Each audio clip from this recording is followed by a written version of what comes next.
E aí, pessoal, tudo bem? Vamos lá continuar a nossa matéria. A gente já discutiu um pouquinho com vocês. Eu decidi de regravar essa aula e deixar ela completinha para vocês aí no Siga, ok? Então a gente vai falar agora sobre o cuidado de enfermagem relacionado à nutrição oral, enteral e parenteral, sendo que a parte parenteral a gente vai deixar para outra aula, certo?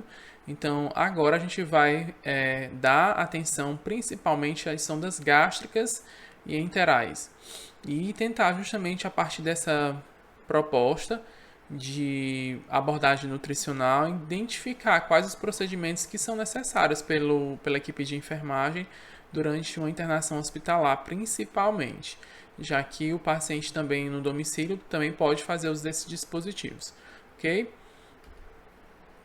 Então, essa sonda nasogástrica, ela nada mais do que um dispositivo, né? Também que pode ser denominado uma intubação gastrointestinal e realizada com diferentes tipos de sondas de acordo com a indicação. A gente vai ver bem aqui as indicações, detalhar um pouco mais para vocês, mas vale ressaltar que essa indicação clínica é do médico. Então, o médico vai avaliar o paciente, vai identificar as limitações gástricas ou talvez ali também as outras indicações, no caso, a intoxicação alimentar ou medicamentosa, que também são indicações para o uso desse dispositivo.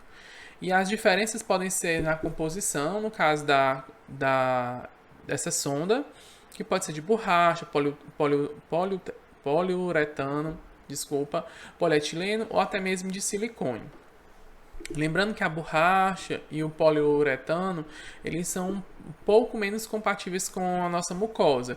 Então, quando forem, né, dispositivos dessa natureza, a sua composição, a troca vai ser mais recorrente.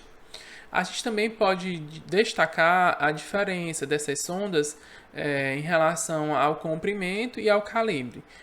Lembrando que o comprimento pode ser de 90 centímetros até 3 metros e o calibre ele vai sendo colocado de 6 o mínimo até 24 e eles têm graduação de 2 em 2 em Fahrenheit, ok? Bem, as sondagens gástricas consistem na introdução de uma sonda através das fossas nasais ou da boca. Lembrando que, sendo na boca, a gente também pode chamar sonda, né, uma sonda orogástrica, né, já que a gente vai falar aqui da sonda nasogástrica já, que é o nosso foco maior da aula. Passando pela faringe, através do esôfago, indo até o estômago ou até a primeira porção do duodeno. Lembrando que aí essas sondas, elas têm essa introdução na via, no trajeto, né, gastrointestinal inicial, boca ou nariz. No caso, o nariz não é a primeira via, mas a gente vai ter um encontro lá na regiãozinha orofaríngea, desculpa. E é nessa porção orofaríngea a gente vai ter justamente essa conexão para ganhar o caminho aqui do esôfago, ok? Na verdade, esse posicionamento por ser nasal é para ajudar realmente na introdução desse dispositivo, certo? E o procedimento necessário para a recuperação do paciente ou fins diagnósticos. No caso, a sondagem gástrica ela tem esses dois princípios básicos. Trazer nutrientes para o paciente, dentro de uma abordagem de recuperação, bem-estar e também déficit nutricional do paciente, já que a gente vai poder conseguir concentrar alguns nutrientes ou até mesmo dar um volume maior.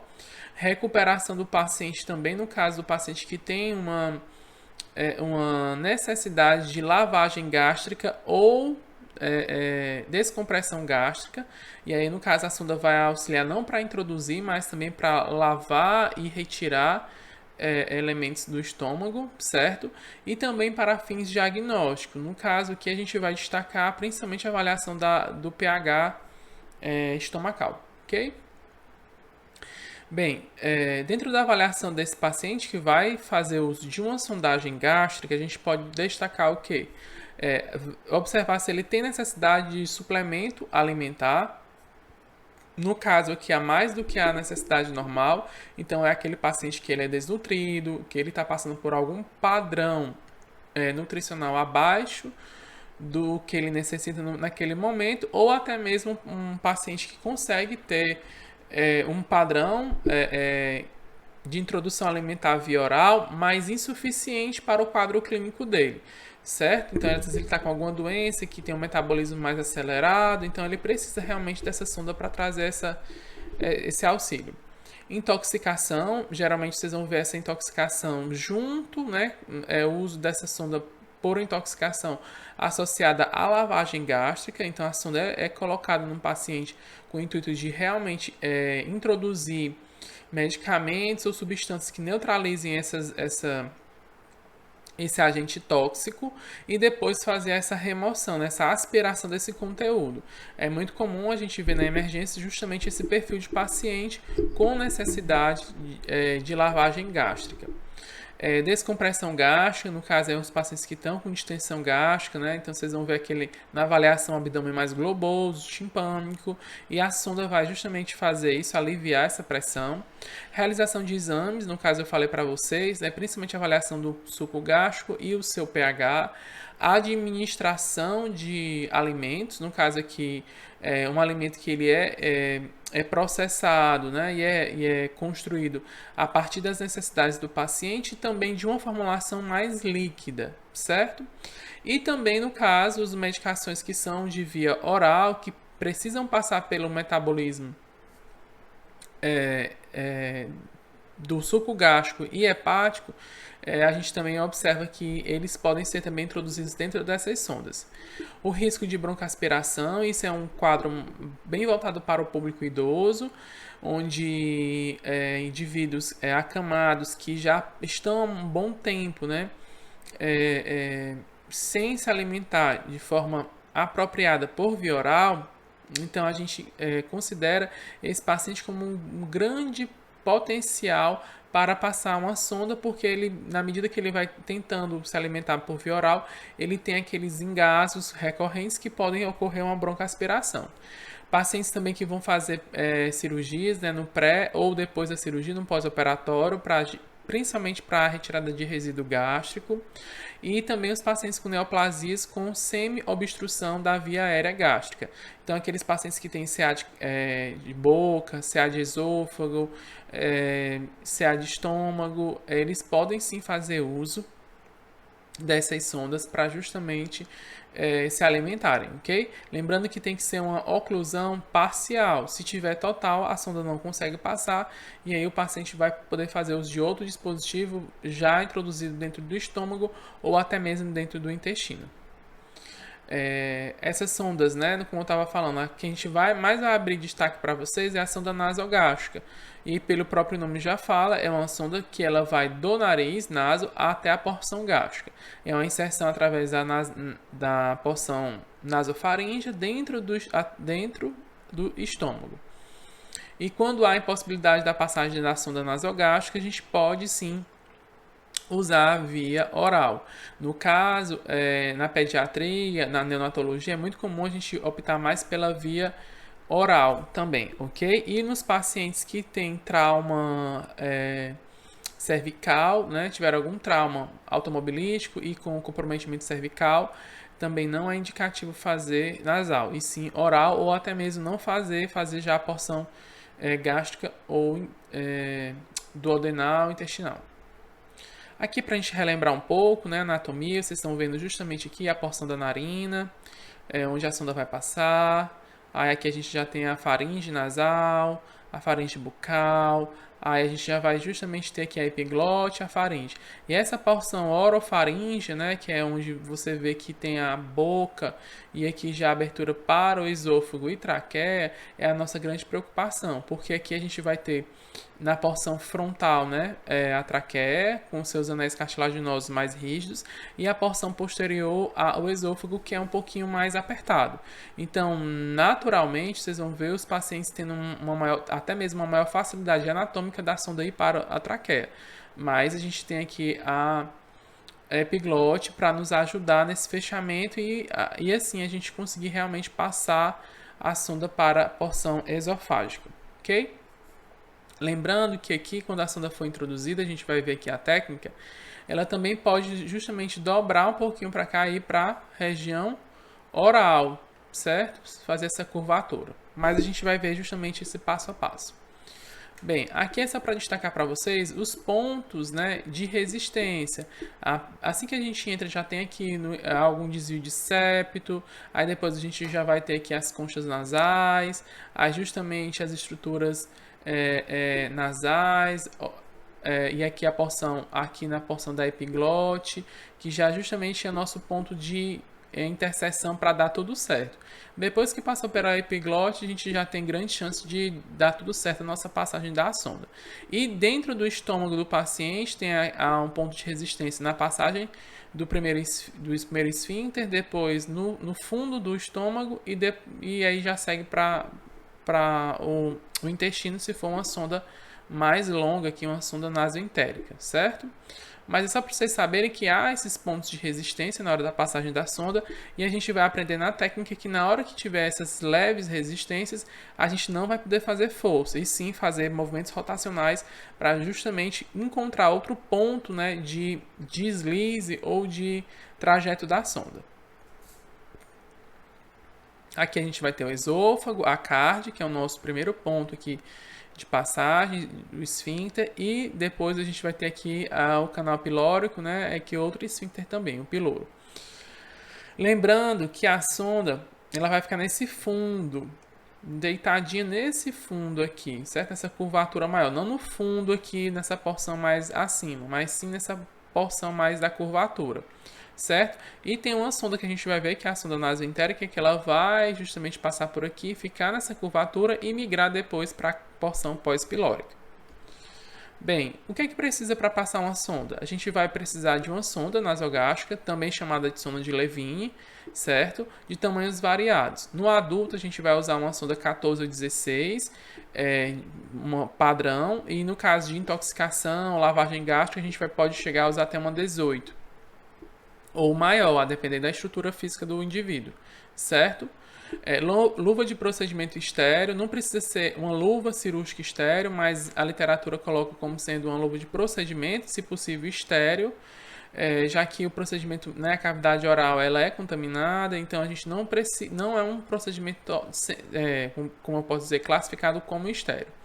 O lubrificante, que pode ser uma vaselina ou até mesmo uma xilocaína gel, uma seringa de 20 que a gente vai usar ela para fazer um teste no paciente, um fixador, né, um esparadrapo, estetoscópio, cuba-rim. O estetoscópio é para fazer o teste auscultatório, que é justamente no final. A cuba-rim para dar suporte caso o paciente tenha algum episódio de vômito, êmese, certo?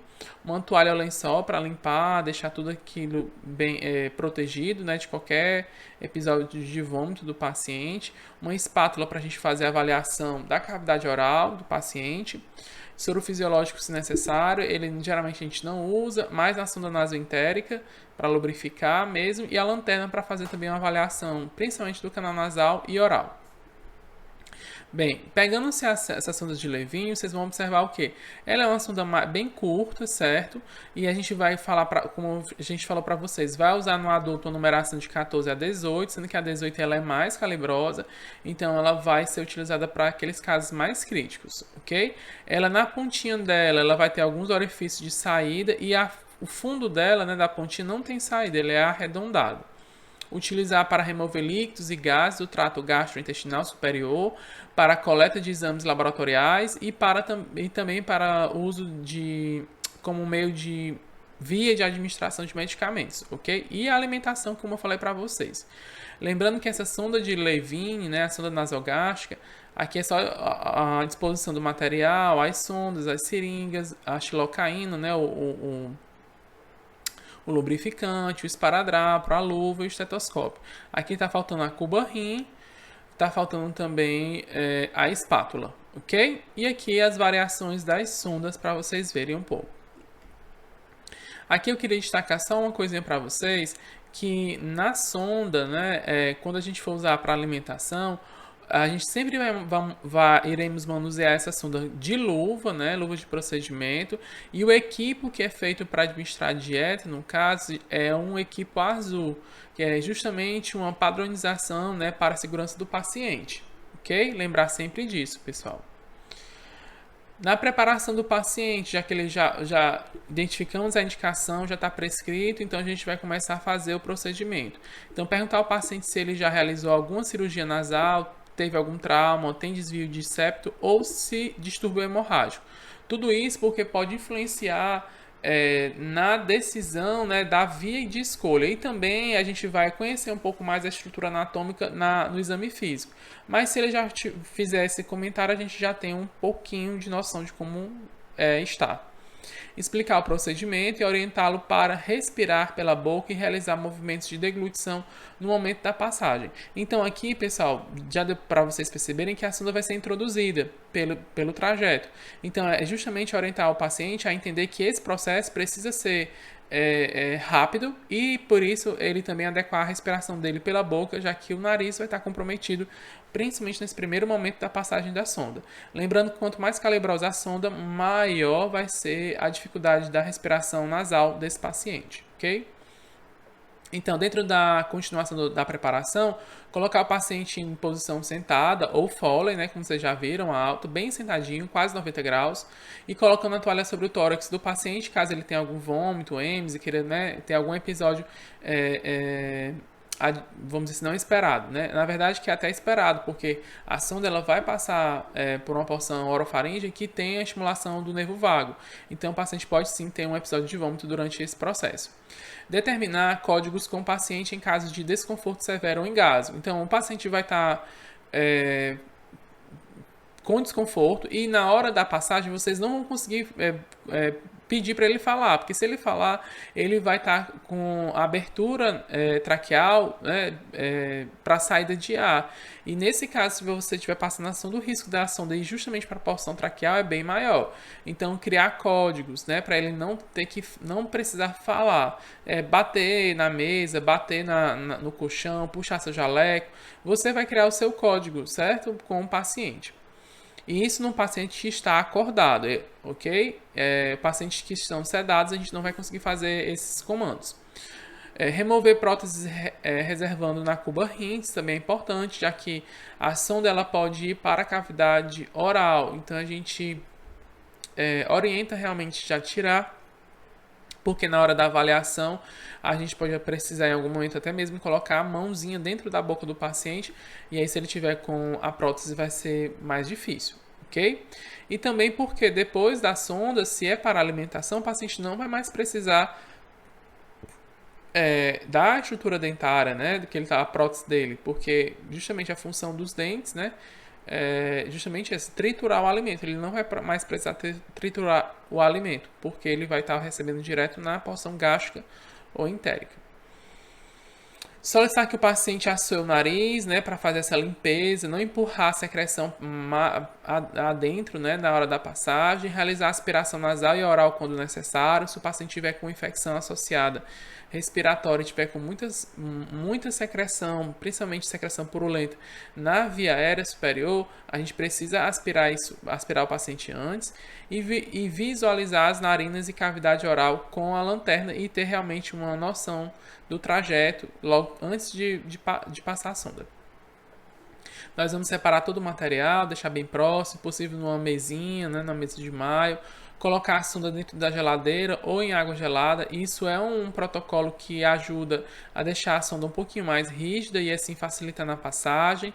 Preparar o material de fixação, a gente também vai ver isso na prática, né, os tipos de fixação, mas a fixação geralmente ela é feita, principalmente essa inicial, com uma fita hipoalérgica ou esparadrapo. Separar um pedaço de esparadrapo ou fita para demarcar o tamanho da sonda a ser introduzida, né? Alguém deve ter perguntado, professor, mas nós vamos introduzir a sonda até que porção? Então a gente vai aprender aqui a medição e para justamente fazer essa introdução até o tamanho, vamos dizer assim, sinalizados. E lavagem das mãos antes de iniciar o processo. Bem, hoje a gente tem uma grande discussão sobre como passar essa sonda e quais técnicas utilizar. A gente vai explicar para vocês algumas das técnicas, certo? Na verdade, as principais. Então, para a sonda nasogástrica, como é que é feita essa medição? A primeira medição é a técnica NEX, né? Que é o ponto do nariz, o lóbulo da orelha até o apêndice tifoide, certo? Ó, ápice do nariz ao lóbulo da orelha, seguindo para o apêndice tifoide. É mais ou menos essa foto aqui que vocês vão ver, certo? Não, desculpa, é essa. Lóbulo do nariz. Desculpa, ponta do nariz, lóbulo da orelha e o apêndice tifoide. Eu não coloquei, depois eu vou aumentar. É lóbulo do nariz, pontinha do nariz, lóbulo da orelha e o apêndice tifoide, certo? Vamos lá. E aí, se você fizer essa proporção do lóbulo da orelha, o ápice do nariz, desculpa, o lóbulo da orelha e até o apêndice tifoide, recomenda-se acrescentar de 10 a 15 centímetros e depois demarcar aquele local, certo? Depois a gente vai enrolar essa sonda, lubrificar na mão e a partir depois da medição já pode posicionar o paciente para fazer a introdução. Lembrando que no início da sonda, para você ter uma melhor visualização da cavidade nasal, você pode pedir para o paciente fazer uma leve flexão posterior, fazer a introdução e na hora que estiver introduzindo, já estiver chegando pertinho da região orofaríngea, a gente pede para ele botar o queixinho perto do tórax, certo? Para justamente a gente já ter uma melhor visualização e angulação da entrada do esôfago, certo? E essa técnica vale para todos os tipos de sonda. Inclinar um pouco, depois voltar, tentando deixar o queixo do paciente mais perto do tórax possível, ok? Bem, aí a outra técnica que aí nós vamos falar é que não é só para, no caso aqui na sonda nasogástrica, mas sim para a sonda nasoentérica. E aí só para abrir o parênteses, a sonda nasoentérica ela é uma sonda diferente porque ela é uma sonda que vai até a porção entérica. Então ela é um pouco mais longa, ela é de outro material e eu vou já falar um pouquinho mais sobre ela. Mas como a gente está fazendo aqui a abordagem das técnicas, a gente está falando tudo junto, ok? Determine o comprimento da sonda a ser inserida, né? No caso aqui, a técnica Exu, que é do lóbulo da orelha, certo? Aí a gente vai direto para o apêndice tifoide, certo? Aí a gente vai até o ponto médio, vai descendo um pouco mais até a cicatriz umbilical. Então vai fazer o quê? É essa foto aqui, ó, certo? Do lóbulo da orelha, apêndice tifoide até o ponto médio da cicatriz umbilical. Então é seguindo essa sequência. Mas teve uma colega que testou justamente outra técnica, que é a técnica NEX, né, que a gente viu anteriormente, mas a técnica do apêndice tifoide. Desculpa, da cicatriz umbilical. Então, o que foi que ela fez? Ela fez da ponta do nariz, o lóbulo da orelha, até o apêndice tifoide e depois até a ponto médio da cicatriz umbilical. Então, é a Next Shoe, certo? Que seria essa daqui, ó. Lóbulo da pontinha do nariz, deixa eu botar aqui, opa. Pontinha do nariz, o lóbulo da orelha, o apêndice tifoide, cicatriz umbilical, certo? E no livro que a gente vai passar para vocês, certo? Ainda vai ter outra técnica, que é a técnica onde eles colocam, ó, a técnica NEX, que eu falei para vocês, ó. NEX, ó. Ponto do nariz, lóbulo da orelha, apêndice tifoide, mais 10 a 15 centímetros. Ou aqui, no caso, até a cicatriz umbilical. NEX mais XU ou CU, certo? Aquilo que eu falei para vocês, ó. Tira essa primeira parte, já vai direto do lóbulo da orelha, o apêndice tifoide e a cicatriz umbilical. Mas tem outra que a gente vai mandar para vocês, vai estar lá no POP, também que para não precisar acrescentar mais nada, no adulto a gente faz esse comprimento até a crista ilíaca, né? O pontinho da crista ilíaca. Então, a introdução da sonda nasoentérica, né? A NEX, SHU mais a CI, no caso, cicatriz cicatriz não, crista ilíaca. E aí nessa porção a gente não vai precisar mais acrescentar nada. Na verdade, até a cicatriz umbilical já não se precisaria, não precisa, certo? Mas já tem outra literatura que também traz essa outra medição, ok? Que é menos difundida, mas já existe. Ok? Então vocês vão ter aí 3 técnicas, né? Annex, Aishu, Annex Shu e na verdade 4. Aí a Annex Shu e CI. Ok? Já são 3 técnicas para vocês estarem aí trabalhando. 3 não, 4. Lembrando que aí no caso as técnicas que vão até a cicatriz umbilical são as mais recomendadas, porque ela dá uma maior segurança na hora de realmente você conseguir introduzir um pouco mais da sonda e não ficar perdido no meio do caminho do trajeto. E aí nesse caso, para introduzir a sonda depois que foi feita a mensuração do tamanho certo, introduzir lentamente, né, sem fazer força, fazendo movimentos rotacionais.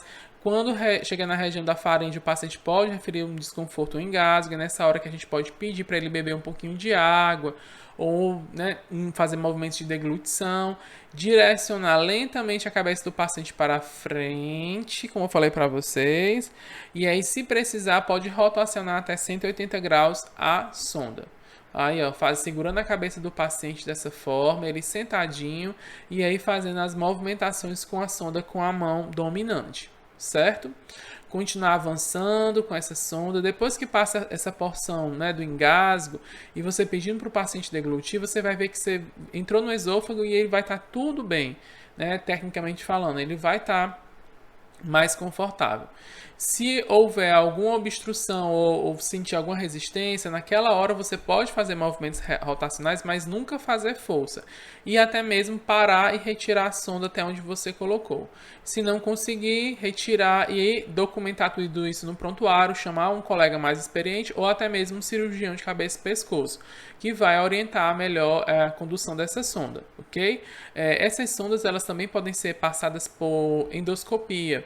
E aí com um sistema de vídeo, né? Aí é bem mais interessante, ele consegue realmente introduzir sem nenhum problema. Aí quando houver sinais de dispneia, tosse ou cianose, retirar rapidamente, porque a gente pode também, a sonda já está indo para a porção traqueal, a gente não está vendo, então isso é um problema. Usar lanterna e espátula para verificar a cavidade oral, então depois que você passou a sonda, foi até a demarcação, e você deve pedir para o paciente abrir a boca para justamente verificar se a sonda não está lá dentro. Okay? E continuar introduzindo, né, até a demarcação. Solicitar que o paciente fale é uma das formas de verificar se ela realmente está no estômago, não está na traqueia. Examinar a boca do paciente com lanterna, isso também ajuda a ver se não está lá toda enrolada, como algumas vezes ocorre. E depois a gente vai partir para a técnica auscultatória, que a gente pega aquela seringa de 20 que a gente mostrou para vocês e enche de ar, introduz esse ar rapidamente na sonda, estando com o estetoscópio sobre a porção inferior à região do apêndice tifóide, no caso que é a porção estomacal, e vocês vão ouvir justamente um sopro, né, um jato de ar bem rápido. A gente pede que você primeiro faça essa aspiração e devolva esse ar, não acumulando o ar desnecessariamente no paciente. E também pode ser feita a radiografia, que ela é mais indicada para as sondas nasoentéricas, já que tem um sistema de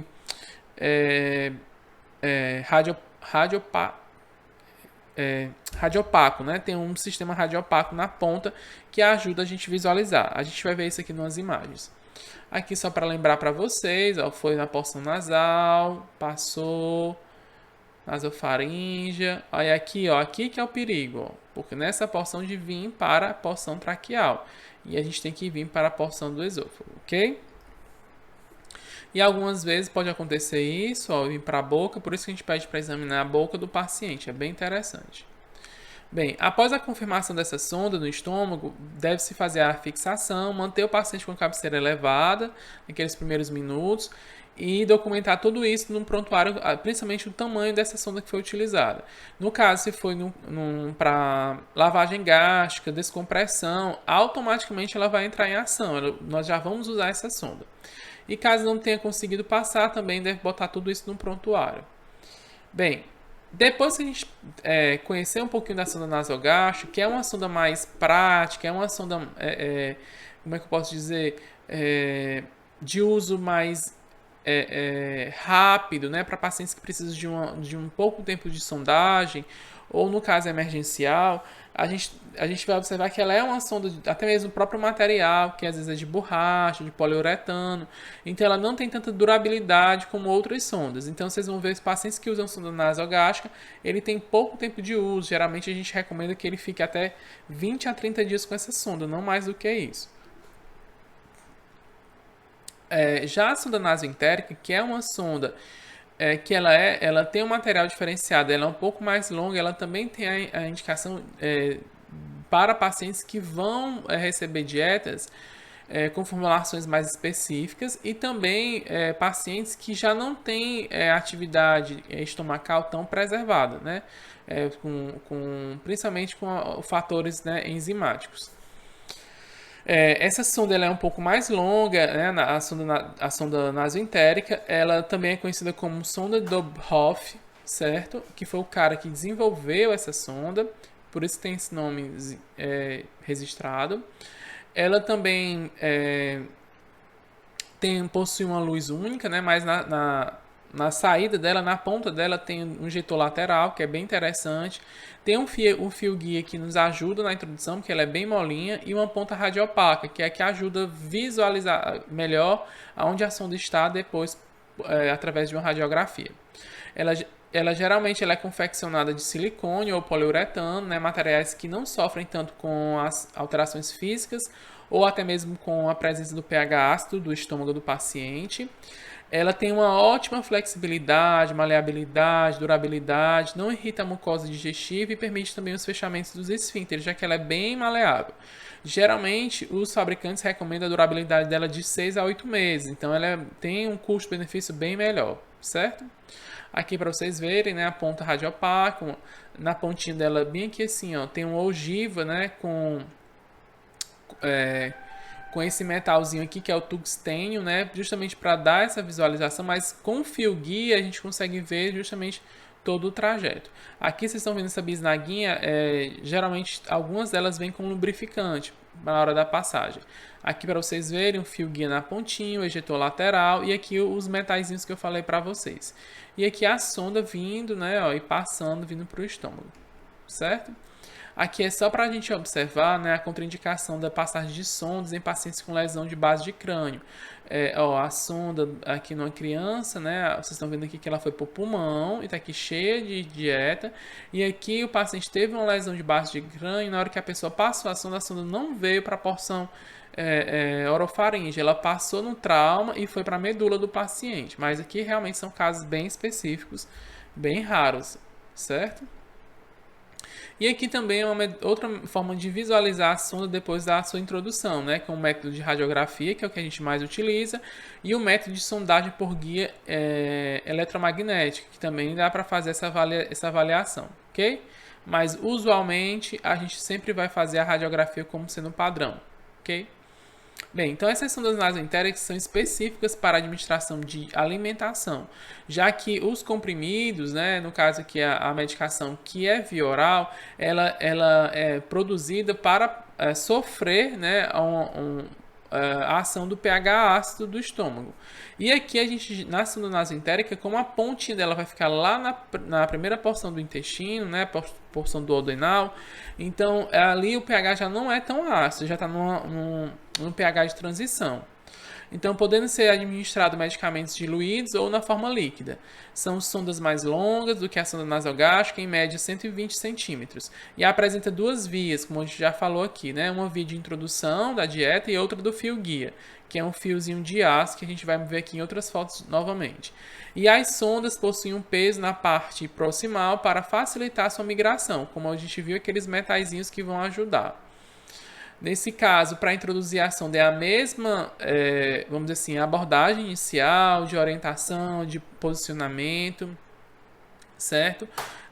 E a gente vai observar que essa sonda ela pode ser administrada pelo médico ou pelo enfermeiro habilitado, que já tenha uma experiência com esse tipo de sonda, ok?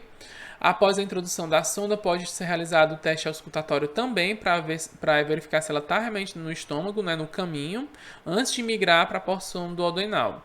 E a técnica da passagem da sonda é similar à sonda nasogástrica, com exceção, né, no caso aqui, não levar a sonda para a geladeira, que não precisa. E aqui, se você usar a técnica NEX ou que a gente viu lá, ou Exu, separadamente, né, você deve acrescentar, desculpa pessoal, você deve acrescentar de 20 a 25 centímetros, mas como vocês viram com aquela demarcação até a crista ilíaca, não seria necessário usar essa demarcação a mais, esses centímetros a mais, ok? No adulto. Aqui para mostrar novamente o fio guia, o ejetor lateral, a pontinha mais pesada com metal. Aqui outro modelo, geralmente ela é mais assim, branquinha, né? Dos fabricantes, a maioria é dessa cor, branquinha, leitosa. Após a passagem dessa sonda, deve-se aguardar aproximadamente 6 horas para a migração da sonda para o intestino, né? E mantém o fio guia. Depois que passou essa sonda e passou esse tempo, a gente pode solicitar assim uma radiografia, e aí depois da radiografia, identificando que ela realmente já está no local correto, né, na primeira porção do intestino, olha aqui a pontinha mais pesada, pode ser liberada a dieta e o uso da sonda. Há literaturas e há orientações também em relação a já administrar a dieta, se for o caso, quando possível, né, quando o paciente não tem essa contraindicação, quando a sonda, assim que passa, depois do teste auscultatório, porque o próprio alimento já vai ajudar, né, na motilidade gástrica e ajudar a sonda a migrar para o intestino, ok? Aqui é uma outra sonda, que é uma sonda que ela vem com um sensor que ajuda a medir o pH, né? Ela é muito utilizada para pacientes que têm refluxo. Então a gente coloca a sonda, ela não vai até a porção estomacal, ela fica na porção esofagiana, no esôfago, para justamente ver a quantidade ou às vezes que o paciente sofre de refluxo, ok? Aí tem um aparelhozinho que vai medir o pH ácido. Quando terminou de passar as sondas, a gente tem que fixar. E como é que fixa essa sonda? A gente sempre vai lembrar que a sonda ela deve ser fixada na asa da narina e de forma lateral. Nunca na asa da narina e na porção superior, né? No caso aqui na testa. Então a gente ainda vai ver esses... E tem várias formas de fixar, a gente vai ver muito isso lá na prática. Mas a regra é essa. Narina e lateral. Na testa você vai ficar com a sonda fazendo aqui um sombreamento, levando muitas vezes o paciente a desenvolver um estrabismo, certo? Aqui é um materialzinho, né, um dispositivo já de fixação apropriado, só já cortado, lindo, né, para poder fixar, durar mais tempo. Esse daqui tem um ganchinho que é como se fosse um pregador que fixa, segura, agarra a sonda. Aqui é outro da 3M, né, que também é uma fitazinha esbranquiçada, é bem interessante também. Filme transparente, ó, aqui utilizando no bebê. E aqui é só para mostrar para vocês que às vezes, né, o pessoal exagera, ó. A fixação no nariz, na testa, na lateral, de forma a realmente mudar toda vamos dizer assim, a questão visual do indivíduo. Bem, depois que o paciente melhorou, né, da indicação clínica do que levou a usar a sonda nasogástrica ou a sonda nasoentérica, é o momento de esvaziar ou retirar essa sonda. E é essa sonda o que é que a gente precisa saber, né? O paciente deve estar se alimentando por via oral ou por outra via, né? No caso, uma via parenteral, certo? Que a gente vai estudar aí no outro momento. Mas ele tem que estar recebendo alimento de outra via, justamente para garantir a questão calórica diária desse paciente. Será iniciado a administração via parenteral, se for o caso, né? Verificar esvaziamento gástrico e evitar broncoaspiração. Vai retirar a sonda, então a gente vai passar ali pelo menos umas 5 a 6 horas sem dar dieta para o paciente, para justamente esperar ter todo o esvaziamento gástrico, porque na hora de retirar a sonda a gente também vai estimular o nervo vago e o paciente pode ter um vômito ali. E não é isso que a gente quer, certo? Então, se ele tiver esse vômito, ele tem grande chance de broncoaspirar aquela dieta aí para o pulmão dele. Então, colocar uma toalha no tórax do paciente, caso tenha esse vômito, né, essa sujidade. Solicitar o paciente para inspirar no momento da retirada. Então, na hora que ele estiver expirando, é o momento que você está tirando. Então, facilita muito e também diminui o risco do paciente broncoaspirar. Desprezar todo esse material, registrar tudo no prontuário. Quando a gente usa essas sondas de descompressão e alimentação, a gente tem que ter cuidado com o que, pessoal? Observar justamente essas sondas que já são utilizadas. Essa daqui é um tipo delas. Mas são sondas que vão alimentar e ao mesmo tempo tirar gás. Então ela tem mais de 2 ou 3 saídas, né? Então vai ter o lume de alimentação, que é inferior, e o de descompressão gástrico, que é ou de ventilação, chegando a medir 150 centímetros. É uma sonda mais específica, né, e permite também a infusão de nutrientes e simultaneamente as descompressões do estômago, por drenagem, por gravidade, aspiração contínua ou intermitente. Então é uma sonda que no decorrer do trajeto dela vão ter orifícios para justamente um para você introduzir e o outro para conseguir eliminar o necessário. Então é uma sonda que vai passar da porção pós-pilórica e na porção pós-pilórica o paciente recebe dieta, mas na porção que está dentro do estômago ela vai estar fazendo aspiração. Não sei se ficou claro, mas acho que na prática desenhando eu vou conseguir resgatar isso com vocês. Pode ter, né, como complicação trauma nasal, oclusão da sonda ou extubação acidental, né, a perda acidental dessa sonda. E a gente tem aqui essa sonda, a sonda balão de Sengsteng Blackmore, essa sondinha aqui, ela é muito utilizada para pacientes com varizes esofagianas em atividade, no caso com sangramento, certo? Ela tem essa sonda de triplo lumen com balões, né, com 2 balões, uma luz utilizada para insuflar o balão gástrico e a segunda para insuflar o balão esofagiano e a terceira para drenagem de conteúdo gástrico. Então ela é uma sonda bem específica, né? Geralmente ela é passada pelo cirurgião e o paciente não pode passar muito tempo, né, com essa sonda, já que ela vai comprimir ali as estruturas com esse balão. Então deixar o balão até 24 horas, né? Depois desinsuflar, né, pelo risco de necrose. É para vocês verem como é que fica num paciente, certo? Bem, e aqui a gente começa o bloco das dietas enterais, né? Já que o paciente vai ter uma alimentação por via sonda, né? Por uma sonda, essa sonda ela pode chegar até o estômago ou pode chegar até uma porção intestinal. E a gente precisa entender como seriam essas sondas enterais, né? Já que ele não vai estar utilizando uma dieta oral. Então, a gente vai ver a indicação clínica, né? O paciente, as sondas, né, como eu falei para vocês, também tem indicação de remoção, lavagem gástrica ou até mesmo descompressão, mas no caso, para dietas, a gente vai ver se ele precisa de mais metabólitos, né? O paciente com trauma, queimaduras ou câncer. Ele está em coma, não tem como ele se alimentar, então ele precisa de uma sonda. Cirurgia de cabeça e pescoço, onde o paciente não consegue depois fazer a mastigação corretamente. E vai ter prejuízo na alimentação oral, obstrução do esôfago orofaringe, isso é muito comum nos cânceres de cabeça e pescoço, pacientes, né, anorexos grave ou o paciente que tem uma aspiração, ele está aspirando a dieta, a comida, de forma recorrente. E o idoso com demência é o público mais prevalente dentro dessa indicação. Dentro dos locais de inserção dessas sondas, a gente já viu que pode ser uma sonda nasogástrica ou uma sonda nasoentérica. Lembrando que se o paciente tem uma indicação de suporte nutricional de longo prazo, a gente recomenda fazer sondas que vão ficar diretamente no estômago do paciente, certo?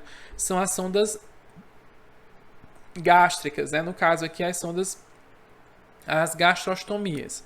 Eu vou explicar depois um pouquinho melhor para vocês, ok? Ou até mesmo a jejunostomia.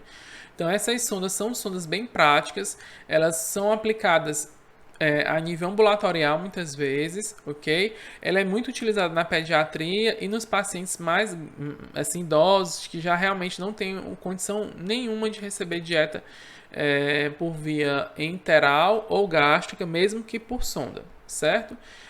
Como vocês vão ver, ela é um dispositivo curto, tem um balãozinho para segurar, mas ela é bem fácil de ser aplicada. O cirurgião faz isso de forma muito rápida hoje em dia por via endoscópica. Então o paciente ele é sedado, analgesiado, de forma bem breve, é feita a visualização por via endoscópica e na endoscopia ele introduz essa sondinha, ela é toda desmontada, vocês estão vendo ela aí montada, mas ela tem uma versão inicial toda desmontada. E aí dentro do estômago do paciente ele faz um furinho que vai sair pela parede abdominal e ele puxa essa sonda lá por fora, né, vamos dizer assim, e conecta depois os dispositivos. Eu vou tentar anexar um vídeo para vocês do YouTube que mostra rapidamente como é que é feito isso, ok? E aí, ó, com endoscópio, né, ó, passa o endoscópio, fura, passa a sondinha, já passa tudo bem rapidinho. E aqui é uma GTT muito utilizada na pediatria, que é a GTT em formato de bottom, certo? Ela não tem aqui essa estrutura aqui, ó, certo? A criança iria puxar, então é só um bottomzinho, ó, para dar a dieta do paciente, é bem interessante também, ok? A gente usa muito essa parte também. E aqui, de uma forma geral, vocês vão observar que a partir da demanda do paciente, nós vamos justamente identificar qual seria o perfil da dieta. Mas lembrando, essa parte fica a critério muito mais da nutrição, que calcula, né, essa demanda metabólica do paciente, em cima dos exames laboratoriais e também em cima do estado geral do paciente. Aí se o paciente tem infecção, tem ventilação mecânica, está desnutrido, tem ferida, tudo isso vai influenciar na demanda, né, da classificação da dieta dele. E também se o paciente ele é diabético, hipertenso, que aí também a gente vai ver a questão do sódio, potássio, ok? Lembrando que esses cuidados vão ser todos analisados a partir de uma avaliação também bioquímica e laboratorial, ok? Se a dieta ela é hipo ou hiperproteica, hipo ou hipercalórica, com pouco ou muita gordura, sódio, né? Assim por diante. A dieta também ela pode ser classificada aqui de uma forma bem geral, não é só para dietas entéricas, certo? Mas dieta líquida, leve, pastosa, branda, obstipante e laxativa. Também a depender do quadro clínico desse paciente, ok? Dentro das dietas enterais, né, e gástricas, a gente vai observar que a alimentação fornecida pelas sondas deve ser dada com a frequência de 2 a 3 horas. Lembrando que o padrão geralmente é 3 horas, de 2 em 2 horas, só se o paciente estiver realmente com demanda metabólica muito alta e calórica, e em quantidades que não ultrapassam 300 ml. Na verdade, pode até ultrapassar 300 ml se o paciente tiver uma estrutura física muito grande, que vai aumentar também a demanda metabólica dele e calórica. Nesse caso, o nutricionista, junto com o médico que está acompanhando, vai decidir esse volume, vamos dizer assim, mais adequado. Lembrar que a sonda deverá ser lavada com água, aproximadamente 30 ml de água, antes e após a administração. Então, o paciente está com dieta que é líquida, mas ele precisa continuar bebendo água. Claro que se tiver intervalos se tiver restrições líquidas, a gente pode reduzir esse quantitativo, mas 30 ml é tipo o mínimo que a gente deveria dar para um paciente adulto, ok? De água nos intervalos das alimentações. Complicações que possam ocorrer, né? Deslocamento da sonda, né? A sonda por algum motivo saiu, a fixação, o paciente puxou, e aí isso é um perigo, porque ela pode estar indo para a via respiratória ou indo o alimento para a via respiratória, isso é muito grave. Obstrução da sonda é essa que é a que mais ocorre. Ela pode ocorrer ou porque a sonda está dobrada, ou então, 95% das vezes, é porque realmente começa a ter resíduos na dieta e começa a ter uma obstrução mecânica. Outra coisa que pode ocorrer é ser administrado um volume muito alto de dieta e o paciente começar a apresentar vômitos, né? Então, na sonda nasogástrica, na sonda no esôfago, causa essa distensão esofágica e o paciente começa a ter vômitos. Então, isso é algo preocupante, ok? É uma infusão de ar em excesso, né? Ou então a dieta muito rápida. A gente vai falar sobre essa administração da dieta também. E outras complicações podem ocorrer que não é em relação ao dispositivo em si, mas ao tipo de dieta, a diarreia que pode acontecer, a constipação ou até mesmo uma hiperglicemia. Tudo isso são fatores que vão estar associados ao tipo de dieta, certo? E aí, claro que a gente documenta isso no prontuário e também comunica à equipe de nutrição que está formulando a dieta do paciente, né? E aí, claro que essa dieta... Desculpa, esse aspecto de eliminação diarreico, ela geralmente está associada com uma dieta que tem, às vezes, uma alta osmolaridade, né? Então, ou o paciente tem alguma intolerância à lactose, contaminação bacteriana, certo? E a hiperglicemia também é algo que a gente se preocupa muito.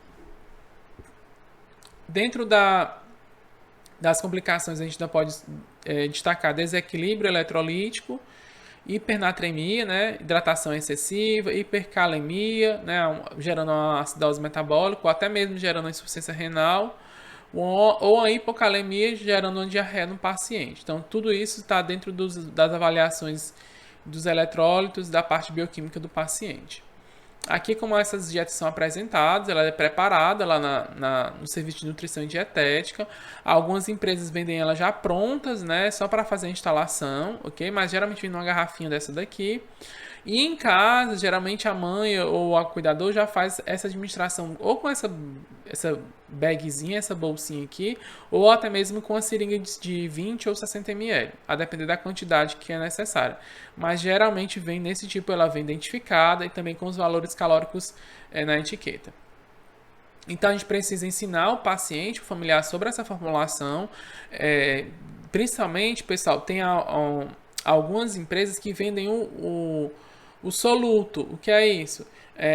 O nutriente ainda em pó, certo? E aí o cuidador, o familiar, precisa diluir, certo? Aí ou em leite, ou em suco, então, ou em água potável. Então a gente vai observar, fazer essa orientação também. Verificar sinais e sintomas de complicações, como a gente já citou aqui antes, né? Observar isso, claro, de 3 em 3 horas a gente está avaliando isso. Verificar a posição da sonda, isso, a gente deve fazer isso pelo menos uma vez ao dia. Então, escolher um horário do dia para injetar o ar, para ver se ela está na porção gástrica, ou até mesmo verificar dentro da radiografia, né, de recorrentes, né? Às vezes o paciente faz mais de uma radiografia, não faz só aquela primeira. Ele pode fazer outra radiografia para outra coisa e você continuar avaliando se a sonda está no local. Opa!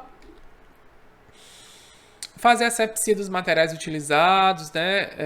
Realizar também o curativo se for uma gastrostomia ou jejunostomia, ou a limpeza com água e sabão após a cicatrização. Lembrando que aqueles dois dispositivos que ficam, né, a gastrostomia e a jejunostomia, elas não precisam de curativo permanente. E também os cuidados, no caso da fixação, né, na narina, a gente precisa fazer essa troca diária, certo? Quando é uma fita adesiva simples. Se for uma fita adesiva especial, com placa de hidrocolóide, né? Então ela dura às vezes mais tempo. 3, 4, até 5 dias, ok? Avaliar a irritação da pele também, se estiver lá associado tanto, né, no caso aqui a gastrostomia, que é bem comum. Deixar o paciente em posição sentada, de 30 a 45 graus, toda a vida que for da dieta do paciente. Parar a infusão em caso de engasgo ou tosse persistente, né? A gente pode ver ali verificar melhor o posicionamento da sonda. Manter a cabeceira elevada depois de dar a dieta para o paciente de 30 a 60 minutos. Isso é muito importante para ajudar o paciente realmente progredir com a dieta na porção intestinal e diminuir esse fluxo no estômago e não ter risco de um refluxo, ok? Trocar fixação, renovar a sonda nasogástrica sempre que necessário, já que ela tem uma durabilidade curta. E se o paciente precisar por mais tempo, a gente vai precisar ter esse cuidado e fornecer água nos intervalos, como eu já falei para vocês. Ok? Então, pessoal, era isso que eu queria comentar com vocês. Então, já depois a gente manda também aí, vocês vão estar acompanhando o vídeo da nutrição parenteral, que é quando o paciente não pode receber a dieta oral, nem nasogástrica, nem nasoentérica. Ok? Grande abraço, pessoal.